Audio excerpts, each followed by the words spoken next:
Sunday will hopefully be third time lucky for Felix Baumgartner in his attempt to break both the sound barrier in freefall and a 52-year-old record for highest altitude jump. His original date of Tuesday had to be aborted due to high winds, and hopes for it to take place on Thursday quickly disappeared for the same reason.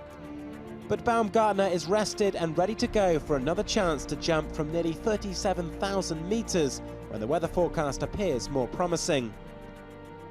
So we're going to start to see the weather improving late in the weekend and into early next week, and that's going to afford us our next opportunity as we get into Sunday and into Monday. Those are the 2 days that we're looking at right now. Until then, we've got to let the weather settle down and clear out. The rescheduled date is already rich in aviation history.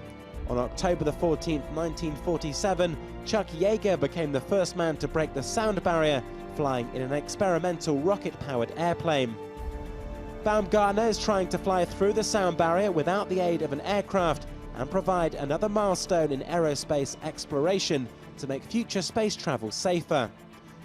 The Austrian has taken the last-minute scrapping of his attempts in his stride and is calmly looking forward to his next chance.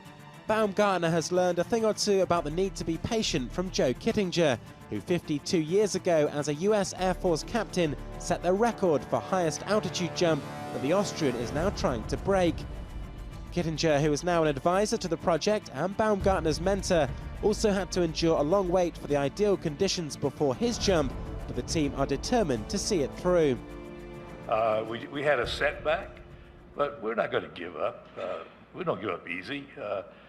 The challenge is still there. The team is still here. The equipment's still here. Felix is ready to go. No, there's no disappointment. We're going to press on. Baumgartner needs near windless conditions at ground level and clear skies to get his balloon inflated and then aloft. He'll ride in a space capsule attached to a 850,000 cubic meter helium balloon to a record-breaking altitude of 36,576 meters. There, the 43-year-old adventurer will jump out into the lifeless stratosphere and attempt to break the sound barrier at speeds near 1,110 kilometers an hour during his plunge back to Earth. But if his efforts are thwarted later or tomorrow, both Baumgartner and an expectant public will have to wait until next year for his record-breaking jump.